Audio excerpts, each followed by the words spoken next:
नमस्कार। आज की हमारी इस पॉलिटिकल की क्लास में हम विस्तार से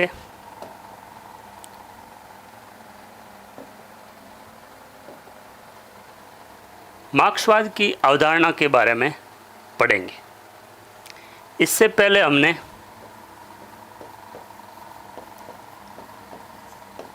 वेस्टर्न पॉलिटिकल थिंकर के अंदर प्लेटो के कॉन्सेप्ट को पढ़ा है और संविधान के अंदर हमने संविधान के भाग जो हमने याद किए, सरल तरीके से याद किए। अब अवधारणाओं के अंदर हमारी ये पहली क्लास है जो मार्क्सवाद से संबंधित है। कार्ल मार्क्स के जो विचार है, उनका जो चिंतन है, उनका विमर्श मार्क्सवाद कहलाता है।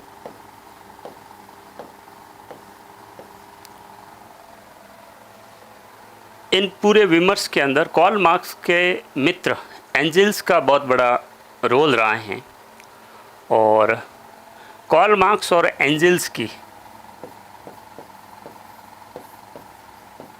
कार्ल मार्क्स और एंजल्स की जो मित्रता है उसको 19वीं सदी की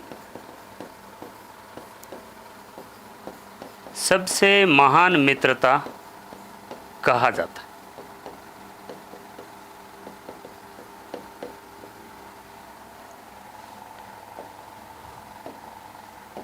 ऐसा कहा जाता है कि कार्ल मार्क्स का पूरा जीवन है वो आर्थिक संकटों को सामना करते हुए गुजरा है और उनका जीवन पूरा अव्यवस्थित जीवन था। वो हमेशा एक पुस्तक लिखना शुरू करते थे और उसको आधा लिख के ख़त्म कर देते थे, वापस दूसरी पुस्तक शुरू कर देते। तो इस अव्यवस्थित कार्य की वजह से कई सारी पुस्तकों का जो रचना कार्य है वो अधूरा रह गया था। तो कार्ल मार्क्स की मृत्यु के बाद ये कार्य एंजल्स ने किया था। इस कार्य को संपन्न करने का कार्य एंजल्स ने किया। इसलिए कार्ल मार्क्स और एंजल्स की मित्रता को 19वीं सदी की सबसे महान मित्रता, जिसे साहित्यिक मित्रता भी कहा जाता है। तो इनके विचारों को मार्क्सवाद के नाम से जाना जाता है। मार्क्स ने कई प्रकार के सिद्धांत दिए हैं जिसको हम एक एक करके पढ़ेंगे। पहले हम उनकी पुस्तकों के बारे में पढ़ लेते हैं।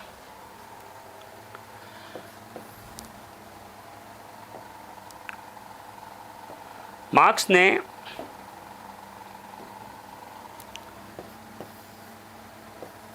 जो पुस्तकें लिखी हैं जिसमें से एक है होली फैमिली,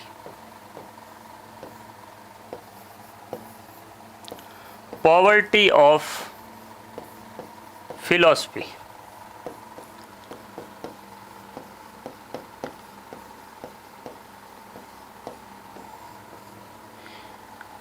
प्रूदो नामक एक विचारक ने पुस्तक लिखी थी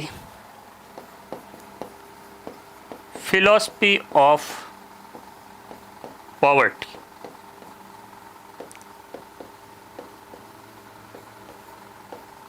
इस पुस्तक के लेखक थे प्रूदो। प्रूदो को काउंटर करने के लिए उन्होंने एक पुस्तक लिखी थी पॉवर्टी ऑफ फिलॉसफी। फिर उन्होंने एक पुस्तक लिखी थी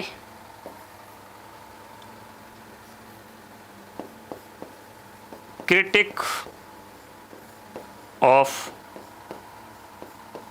political economy.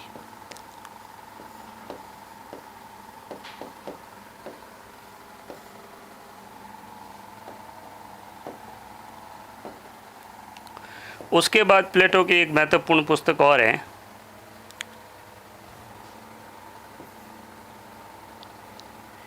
Value,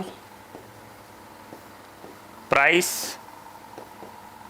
and profit.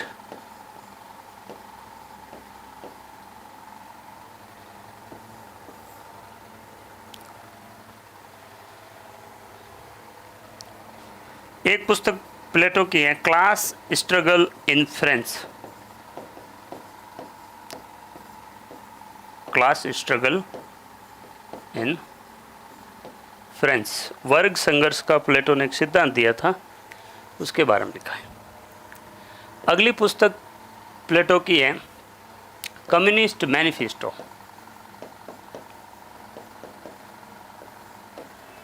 ये पुस्तक सबसे महत्वपूर्ण पुस्तक है और इस पुस्तक को साम्यवादियों का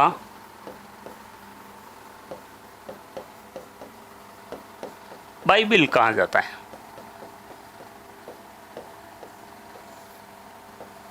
कम्युनिस्ट मैनिफेस्टो को साम्यवादियों का बाइबिल कहा जाता है, बाइबिल ऑफ कम्युनिस्ट। एक पुस्तक और है,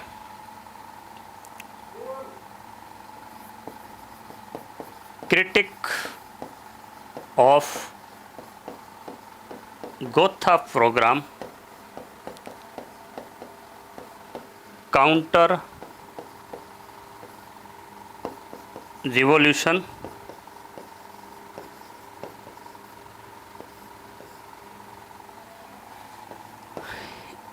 एक पुस्तक है दास कैपिटल,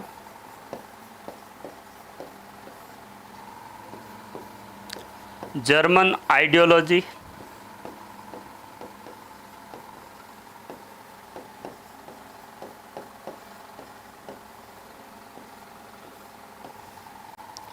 ये कुछ महत्वपूर्ण पुस्तकें हैं जिसे कार्ल मार्क्स ने लिखा है और इसमें कई विभिन्न प्रकार के उन्होंने सिद्धांत दिए हैं। कार्ल मार्क्स के सिद्धांतों की बात करें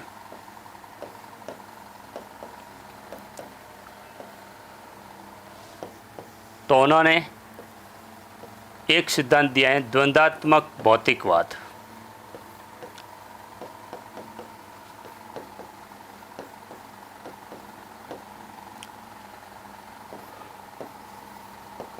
dialectical materialism.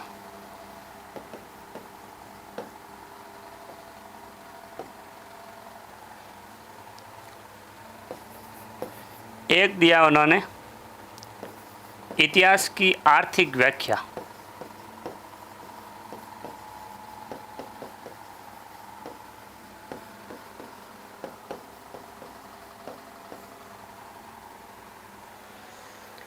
Economic interpretation of history. तीसरा सिद्धांत उन्होंने दिया है क्लास स्ट्रगल थ्योरी।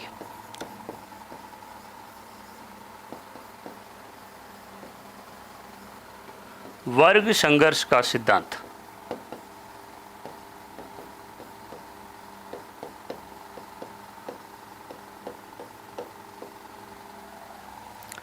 इसके अलावा अगला जो सिद्धांत है वो है अतिरिक्त मूल्य का सिद्धांत।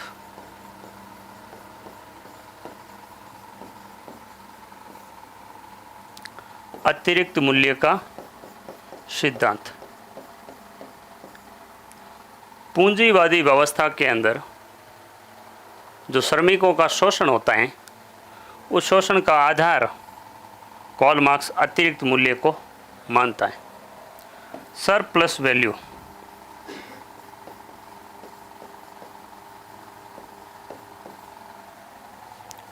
अगला सिद्धांत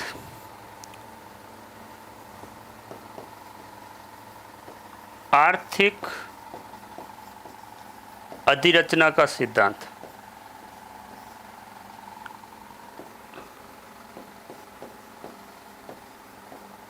या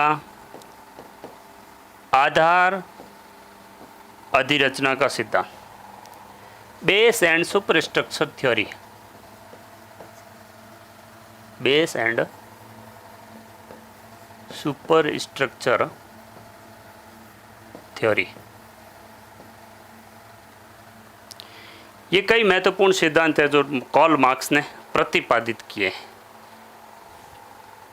अब एक एक करके हम इन सिद्धांतों की विस्तृत व्याख्या करेंगे। सबसे पहले हम सिद्धांत पढ़ेंगे द्वंद्वात्मक भौतिकवाद का सिद्धांत, डायलेक्टिकल मैटेरियलिज्म थ्योरी। इसके जो प्रोपाउंडर हैं वो कार्ल मार्क्स है।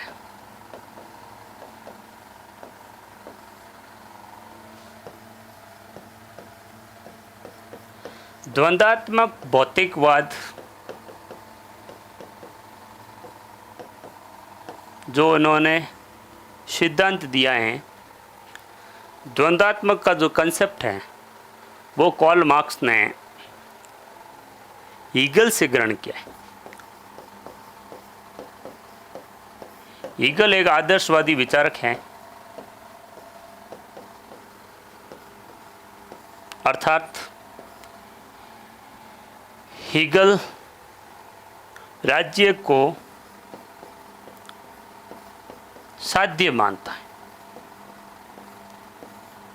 वो विचारों के विकास की बात करता है, प्रत्यय के विकास की बात कर रहा है। तो हीगल ने एक सिद्धांत दिया था,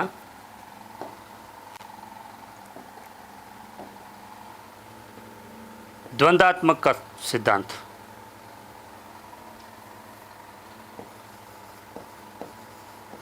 तो हीगल से इन्होंने द्वंद्वात्मक थ्योरी को लिया है। अब द्वंद्वात्मक थ्योरी जो हीगल ने दी थी उसके अकॉर्डिंग क्या था, हीगल ने द्वंद्वात्मक सिद्धांत दिया। उसने ये बताया कि किसी भी विचार का जो विकास होता है वो विकास 3 चरणों में होता है। प्रत्येक विचार के जो विकास होते हैं उसके 3 चरणों में वो विकास प्रक्रिया चलती है।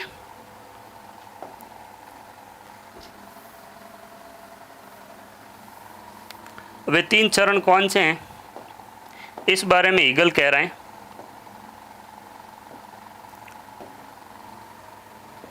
पहला जो चरण है वो है वाद, थीसिस। कोई भी विचार का जब विकास होता है, शुरुआत स्थिति में होते हैं, उस समय उसमें किसी प्रकार की निषेधात्मक स्थिति नहीं पा जाती। उस विचार को उसी स्वरूप में ग्रहण कर लिया जाता है और उसमें किसी प्रकार का विरोध नहीं होता है। तो ऐसी स्थिति को हीगल कह रहे हैं वाद। विचारों के विकास का जो दूसरा चरण होता है उसे हीगल कह रहे हैं प्रतिवाद, एंटीथीसिस।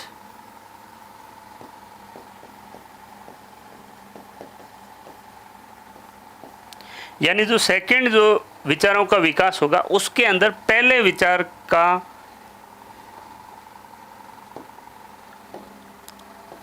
निषेधात्मक स्थिति पाई जाएगी। यानी इस विचार का विपरीत होता है, ये संघर्ष होगा, यहाँ पे द्वंद्व होगा। यह है विचारों के विकास का दूसरा चरण अकॉर्डिंग टू हीगल। नंबर 3 जो विचारों के विकास की अवस्था बता रहा है वो है संवाद, सिंथेसिस।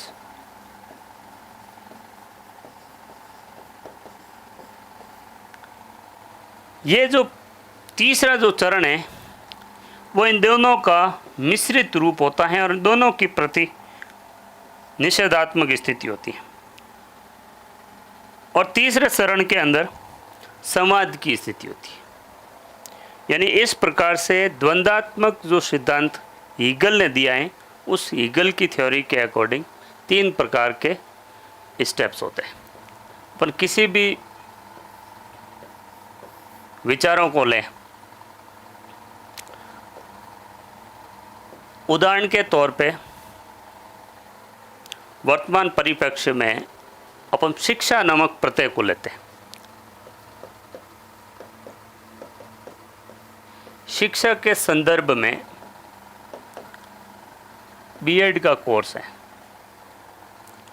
पूर्व में ये बीएड का कोर्स है वो बीए और बीएड दोनों अलग अलग था। अपन ये मान लें बीए 3 इयर्स की बीए और 1 साल की बीएड थी। 4 वर्ष में दोनों डिग्रियां कंप्लीट होती थी। इस स्थिति को अपन मान लेते हैं वाद, किसी प्रकार का कोई विरोध नहीं है और इसको अपना लिया गया, पहली स्थिति। दूसरी स्थिति, इसके अंदर प्रतिवाद। प्रतिवाद के अंदर निषेधात्मक स्थिति पाई जाती है और इसमें ऐसा एक संघर्ष उत्पन्न हुआ, कहा जाने लगा कि कोई व्यक्ति एक ही वर्ष के अंदर कैसे शिक्षक बन सकता है, उसके अंदर और भी कई क्वालिटी डेवलप होनी चाहिए, अर्थात इस कोर्स को बढ़ाना चाहिए।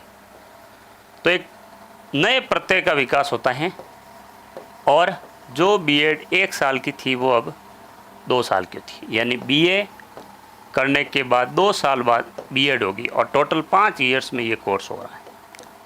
ये स्थिति प्रतिवाद। तीसरे प्रकार की जो स्थिति है जिसको ईगल ने कहा है संवाद, ये इन दोनों स्थितियों का मिश्रण होगी और वापस से स्ट्रगल हो रहा है और दोबारा एक नया कोर्स डेवलप हो रहा है, यानी विचार का जो तीसरा चरण है वो विकसित हो रहा है। यानी अब ये कोर्स इंटीग्रेटेड कोर्स हैं, बीए और बीएड दोनों को मिक्स कर दिया गया। यानी अब वही पहले वाली स्थिति आ रही है जो 4 साल में बीएड हो रही थी और बीए और बीएड दोनों ही 4 साल में कंप्लीट हो रही है। इस प्रकार की स्थिति को कहा गया संवाद। तो हमने वर्तमान परिप्रेक्ष्य में एजुकेशन प्रत्यय को लेके इसको समझने का प्रयास किया है। वैसे ईगल ने ये जो विचार दिए हैं वो विचार उन्होंने वैचारिक विकास दिए हैं। वैचारिक से अभिप्राय है, ईगल ने जो पूरा अपना विमर्श है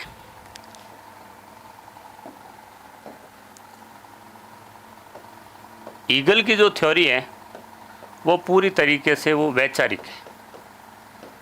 वो विचारों के विकास की अवस्था को बताता है जिसके अंदर द्वंद्वात्मक प्रक्रिया अपनाई जाती, यानी 3 चरण होते। अब वो बातें कर रहे हैं कौन सी, जिसको हमने देखा नहीं, आत्मा, परमात्मा, ब्रह्म, पूर्ण ब्रह्म, सत्य, शिवम, सुंदरम। इस प्रकार के विचारों के विकास की वो 3 अवस्था बताता है, फर्स्ट, सेकंड, थर्ड। फर्स्ट वाद, सेकंड प्रतिवाद और थर्ड संवाद। कार्ल मार्क्स ने ईगल की थ्योरी का अध्ययन करने के बाद में बताया कि ईगल जो विचारों के विकास की जो अवस्थाएं बता रहा है ये सही है, जो स्टेप्स बता रहे हैं वो सही है, लेकिन उसके अंदर जो ये मैटर दिया है, जो मूल तत्व जो गिना रहा है वो सही नहीं है, वो गलत है, क्योंकि इनकी सत्यता को अपन सिद्ध नहीं कर सकते, क्योंकि इनको अपन देख नहीं सकते। ऐसे किसी तत्व के प्रति अपन अनुभविक ज्ञान के माध्यम से अपन इसको सिद्ध नहीं कर सकते, और जब तक इनको सिद्ध नहीं कर सकते तब तक हम इसको झूठ मानते हैं। तो इसको वो झूठ कह रहा है कि ये जो बातें ईगल कह रहे हैं ये झूठी बात है, यानी इसकी प्रक्रिया जो है वो सत्य है, लेकिन इस पूरी प्रक्रिया के अंदर जो उसने मैटर शामिल किया है वो झूठा है। तो इसमें वो एक महत्वपूर्ण परिवर्तन करता है, और ये परिवर्तन कर रहे हैं वो ईगल से द्वंद्वात्मक पद्धति को ग्रहण कर देता है। यानी द्वंद्वात्मक पद्धति उसने ईगल से एडॉप्ट की। कौन सी? जो ईगल ने स्टेप्स बताए, वाद, प्रतिवाद और संवाद। मार्क्स कह रहे हैं जो ये वाद की स्थिति बता रहे हैं उसके अंदर वो सारी बातें शामिल कर रहे हैं जो आध्यात्मिक हैं, जो आदर्शवाद की बातें हैं, उसका वास्तविकता से कोई लेना देना नहीं है। जबकि जो वास्तविक चीज़ वही होती है जिसको अपन छू सकते हैं या जिसको अपन भौतिक चीज़ें कह सकते हैं, जिसको हम देख सकते हैं। यानी ऐसा ज्ञान जो इंद्रिय जनित है उसको वो सत्य मान रहे हैं। इंद्रिय जनित ज्ञान को वो सत्य मान रहे हैं, जबकि जो ईगल ने बताया था वो इंद्रिय जनित ज्ञान नहीं था, उसको इंद्रियों के द्वारा अपन अनुभव नहीं कर सकते। तो लॉक ने जो अनुभववाद दिया था उसने दो प्रकार के ज्ञान के अंदर उसने दो चीज़ें बताई थी कि जो ज्ञान होता है वो संवेदना और प्रत्यक्ष बोध से होता है। संवेदना और प्रत्यक्ष बोध से जो ज्ञान होता है वो जटिल ज्ञान होता है। फिर व्यक्ति जो अपने विवेक का उपयोग करते हुए उन जटिल ज्ञान के मध्य तुलना करता है। तुलना करने के बाद में उसको सरल ज्ञान प्राप्त होता है और वही ज्ञान सत्य ज्ञान है। और ऐसे ज्ञान को वो आनुभविक ज्ञान कहता है। इसका अभिप्राय यही है कि जो विज्ञान द्वारा सिद्ध किया जा सके वही ज्ञान सत्य है। और हीगल ने जो मैटर यूज किया था उसको विज्ञान के द्वारा सिद्ध नहीं किया जा सकता। आत्मा को विज्ञान के द्वारा सिद्ध नहीं कर सकते, परमात्मा को विज्ञान के द्वारा सिद्ध नहीं कर सकते। तो वो हीगल को यहाँ पे गलत ठहरा रहा है लॉक की पद्धति के अकॉर्डिंग। लॉक ने जो अनुभववाद का जो सिद्धांत दिया था वो सिद्धांत के अकॉर्डिंग हीगल को कार्ल मार्क्स गलत साबित कर रहे हैं और कह रहे हैं, हीगल कह रहे हैं कि जो शव हैं, मनुष्य की जब मृत्यु हो जाती है उसकी जो बॉडी है जिसको शव कहते हैं उसमें से आत्मा निकल रही है और परमात्मा के साथ उसका साक्षात्कार हो रहा है। इस बात को कतई किसी भी स्तर पे, किसी भी स्थान पे सिद्ध नहीं किया जा सकता। सिद्ध किया जा सकता है शव को, क्योंकि ये भौतिक चीज़ है जिसको अपन इंद्रियों से देख पा रहे हैं। यानी भौतिक इन दोनों के अंदर आत्मा परमात्मा को गलत साबित कर रहे हैं और शव को सत्य सिद्ध कर रहे हैं। यानी जो सत्य है वो शव है, ना कि आत्मा और परमात्मा। यानी वैज्ञानिक सोच को कार्ल मार्क्स ला रहा है। इसलिए कार्ल मार्क्स की जो थॉट प्रोसेस है और उसने जो सिद्धांत दिए हैं उस सिद्धांत की वजह से कार्ल मार्क्स को वैज्ञानिक समाजवाद का जनक भी कहा जाता है। कई बार कंपटीशन एग्जाम में पूछा जाता है कि वैज्ञानिक समाजवाद का जनक किसे कहा जाता है, तो वो कार्ल मार्क्स है, क्योंकि वो इस पूरे प्रोसेस के अंदर वैज्ञानिक विधि का प्रयोग कर रहा है। तो वाद के अंदर वो उदाहरण ले रहा है कि जो गेहूं का बीज होता है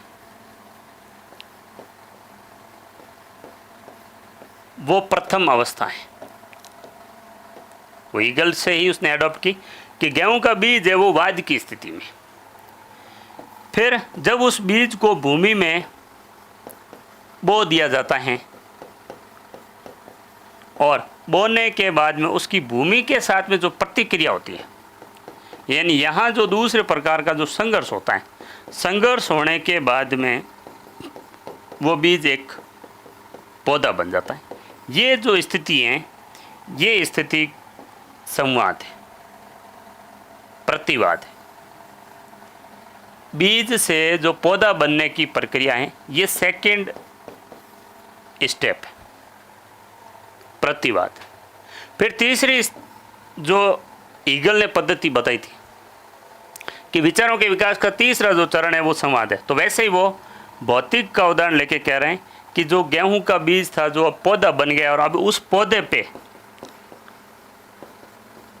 गेहूं के बीज लग गए हैं या गेहूं के बीज उस पर उत्पादित हो गए हैं, अब वो बाली बन गई हैं। इसका मतलब ये जो स्थिति है ये संवाद है। यानी इस पूरे सिद्धांत के अंदर हीगल है वो भौतिक चीज पे बल देता है, भौतिक पक्ष पर हीगल ने बल दिया और प्रक्रिया भौतिक पक्ष पे मार्क्स ने बल दिया और प्रक्रिया हीगल की अपनाई। इसलिए इसने अपने सिद्धांत का नाम द्वंद्वात्मक भौतिकवाद दिया। यानी द्वंद्वात्मक की स्थिति तो है, तीनों स्टेप्स हैं, लेकिन उसके अंदर जो तत्व हैं वो तत्व हैं भौतिक। भौतिक से अभिप्राय हैं जिनको अपन इंद्रियों से अनुभव कर सकें, जिनको अपन छू सकें, जिनको अपन देख सकें, या जिनको अपन सूंघ सकें। इंद्रियों के द्वारा जो ज्ञान उत्पन्न होता है उस ज्ञान को वो भौतिक ज्ञान कह रहा है। तो इस प्रकार से हीगल ने जो सिद्धांत दिया था द्वंद्वात्मक का, उस द्वंद्वात्मक के अंदर कार्ल मार्क्स ने संशोधन किया और उस सिद्धांत को अपने नाम से द्वंद्वात्मक भौतिकवाद सिद्धांत दे दिया।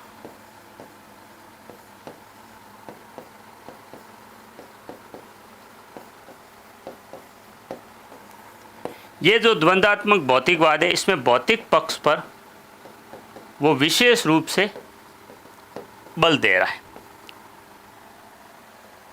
तो हीगल की पद्धति को उसने ग्रहण किया और उसके अंदर उसने भौतिक चीज़ ऐड की। इस बारे में उसका एक फेमस कोटेशन है और वो कहता है कि मैंने जब हीगल की द्वंद्वात्मक पद्धति का अनुकरण किया था, उस समय मैंने हीगल को सिर के बल पर खड़ा पाया। हीगल है वो सिर के बल पर खड़ा था, सिर के बल पर खड़ा था। इससे उसका अभिप्राय यह है कि उसने जो द्वंद्वात्मक सिद्धांत दिया वो सही था, लेकिन वो उल्टा था, सिर नीचे था और पैर ऊपर थे।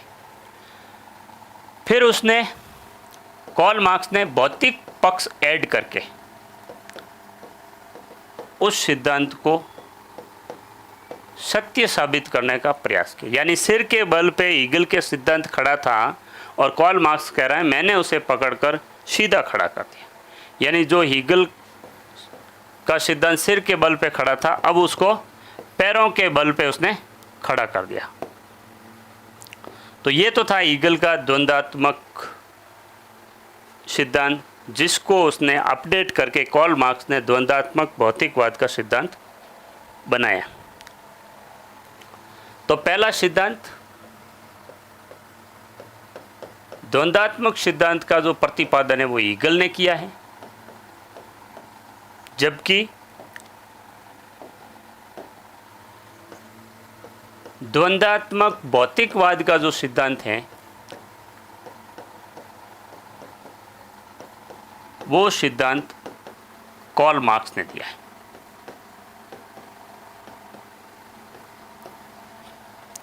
कार्ल मार्क्स की जो चिंतन प्रक्रिया है वो वैज्ञानिक प्रक्रिया पर आधारित होने के कारण, वैज्ञानिक प्रक्रिया पर आधारित होने के कारण उसे वैज्ञानिक समाजवाद का जनक भी कहा जाता है। वैज्ञानिक समाजवाद का जनक भी कहा जाता है। सीएल वेपर का एक कथन है कि सभी ने गुलाब के फूलों की कल्पना तो की, लेकिन उसको कैसे व्यवहार रूप में लाना है ये किसी ने नहीं बताया, और ये बताया है कार्ल मार्क्स ने। तो इसलिए कार्ल मार्क्स को वैज्ञानिक समाजवाद का जनक कहा जाता है। तो द्वंद्वात्मक सिद्धांत उसने हीगल से लिया है और हीगल ने ये सिद्धांत फायरबाख से लिया है।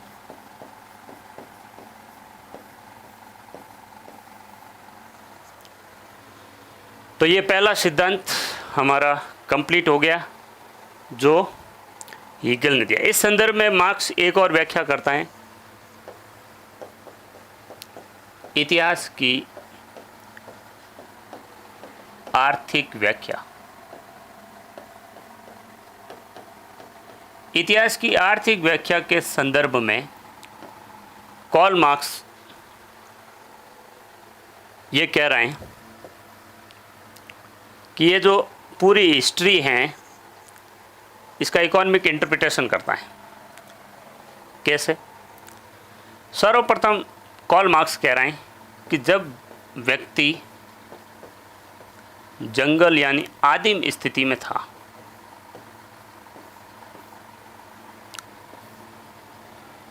उस समय किसी प्रकार के वर्ग नहीं थे। सभी लोगों की जो आवश्यकताएं हैं वो आवश्यकताएं प्रकृति से पूरी हो जाती थी और किसी भी प्रकार का कोई संघर्ष भी नहीं था। ये पहला युग है और इसको वो नाम दे रहे हैं आदिम युग। यानी आदिम युग के अंदर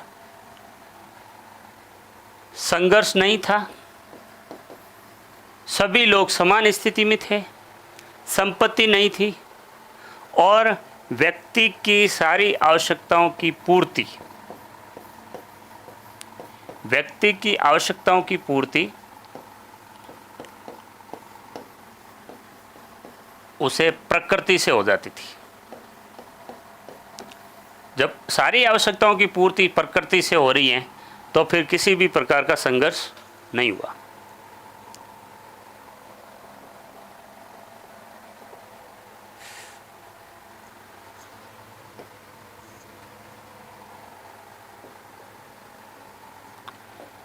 दूसरे प्रकार का जो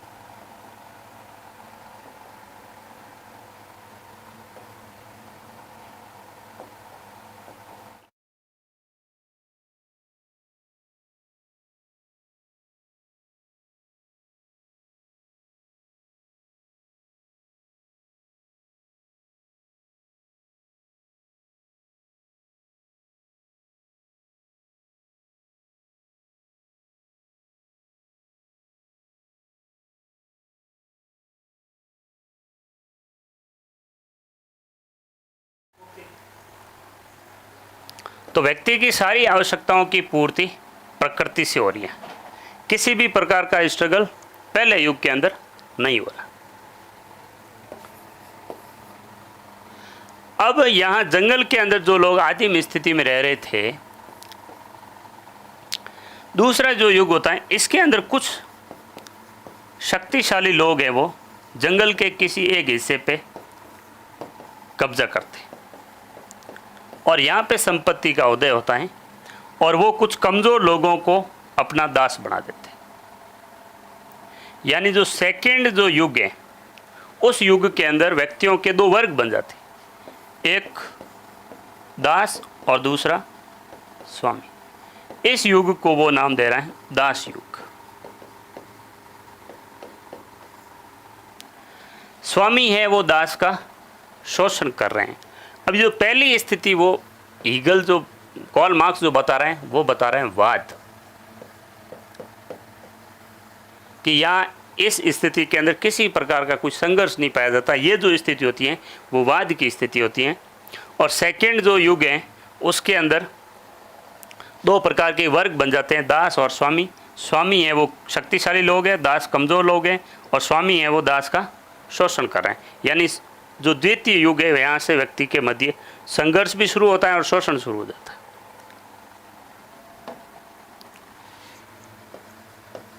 तीसरा जो युग है, अब दास युग के अंदर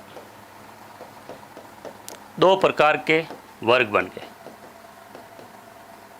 अब यहाँ दास का फॉर्म चेंज हो रहा है, फसल का कृषि का आविष्कार होता है तो दास अपना रूप चेंज कर रहा है। दास की जगह वर्ग बन जाता है कृषक और स्वामी की जगह वर्ग बनता है सामंत। इस युग को वो कह रहे हैं सामंत युग। यानी सामंत युग जो अगला युग है वो अपनी फॉर्म चेंज करके एक नए रूप में आ रहे हैं, शोषण का तरीका नया बदलता है। और उसमें ये कह रहे हैं कि सामंत युग के अंदर सामंत हैं वो कृषकों का शोषण कर रहे हैं। पांचवा युग जो कार्ल मार्क्स कह रहे हैं, अब यहाँ कई देशों में औद्योगिक क्रांतियाँ होती हैं और मशीनीकरण का आविष्कार होता है। इसके साथ ही ये वर्ग का भी फॉर्म चेंज होता है। औद्योगिक क्रांतियों के फलस्वरूप समाज का स्वरूप भी बदलता है। जो पहले से ही संपत्तिशाली लोग थे, अब वो अपनी उस संपत्ति के दम पे फैक्ट्री के मालिक बन जाते, फैक्ट्रियाँ लगाते हैं, मशीनें लगाते हैं और फैक्ट्रियों के अंदर जो ये कृषक काम कर रहे थे उसकी जगह मजदूर आ जाते। अब फैक्ट्री मालिक है वो मजदूरों का शोषण करे। वो फैक्ट्री के मालिक इसलिए हैं क्योंकि वो पूंजीपति हैं, उसके पास संपत्ति है। तो पांचवा जो युग है उसको वो पूंजीवादी युग कह रहा है। और पूंजीवादी युग के अंदर पूंजीपति हैं वो श्रमिकों का शोषण कर रहे हैं। ये पांचवा युग है। फिर कार्ल मार्क्स कह रहे हैं कि ये तब तक शोषण होता रहेगा जब तक कि ये मजदूर अपने हक के लिए लड़ाई शुरू ना करें। और इनके शोषण का एकमात्र तरीका, अगर शोषण से बचना है तो उसका एकमात्र तरीका है और वो है क्रांति। अगर ये श्रमिक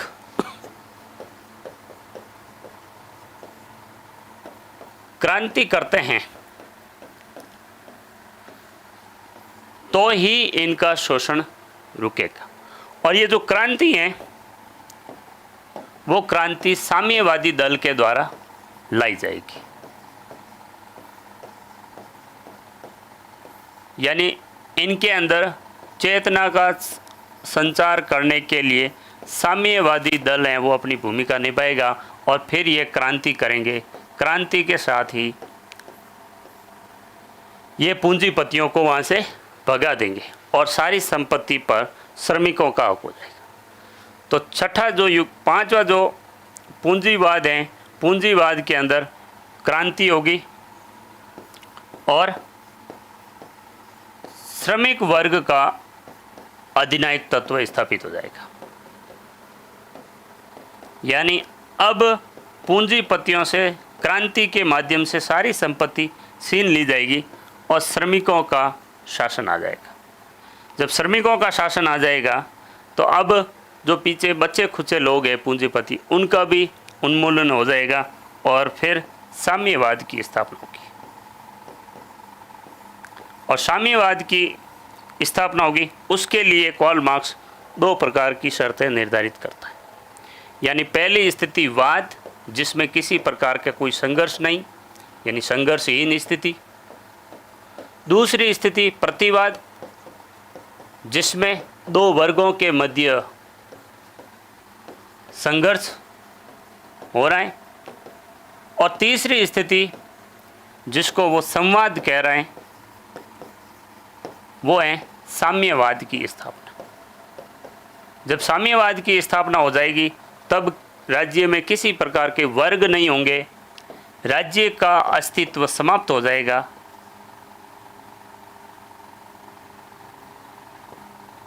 राज्य विलुप्त हो जाएगा और पूरी संपत्ति पर, राज्य की जो संपत्ति है उस पर समाज का हक हो जाएगा। फिर वापस से वर्ग नहीं बने। इस संदर्भ में मार्क्सवाद की थ्योरी के अकॉर्डिंग कहा जाता है कि साम्यवाद की दो शर्तें रहेगी,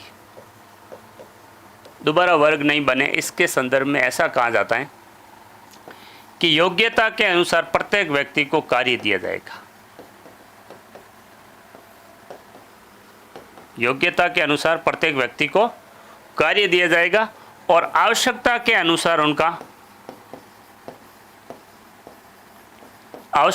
अनुसार उनका वेतन निर्धारित होगा या मेहनताना निर्धारित होगा। और साम्यवाद के अंदर श्रम करना सभी के लिए अनिवार्य होगा। श्रम करना सभी के लिए अनिवार्य होगा। तो ये कुछ शर्तें निर्धारित करता है और इस शर्त के अकॉर्डिंग वापस से फिर कभी वर्ग उत्पन्न नहीं होंगे। ये थी मार्क्सवाद की दोनों सिद्धांत, जिसके अंदर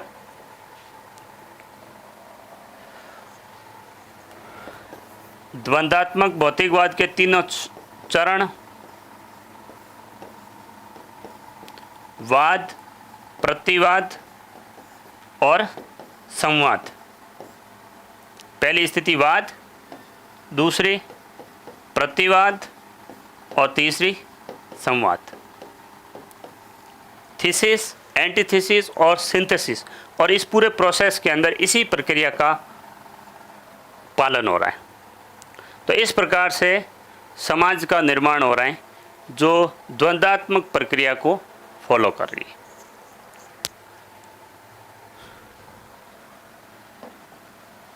तो आज हमने कार्ल मार्क्स के बारे में दो सिद्धांत पढ़े। नंबर 1 द्वंद्वात्मक भौतिकवाद,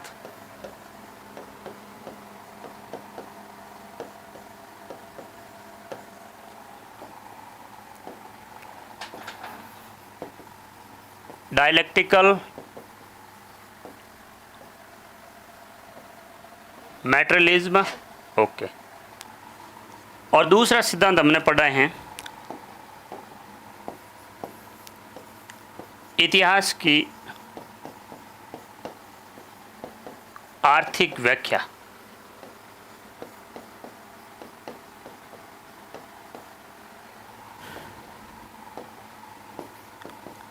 इकोनॉमिक इंटरप्रिटेशन ऑफ हिस्ट्री, जिसके अंदर हमने युग पढ़े थे। आदिम युग, दूसरा दास युग, तीसरा सामंत युग, चौथा पूंजीवादी युग, पांचवा श्रमिक वर्ग का अधिनायक तत्व,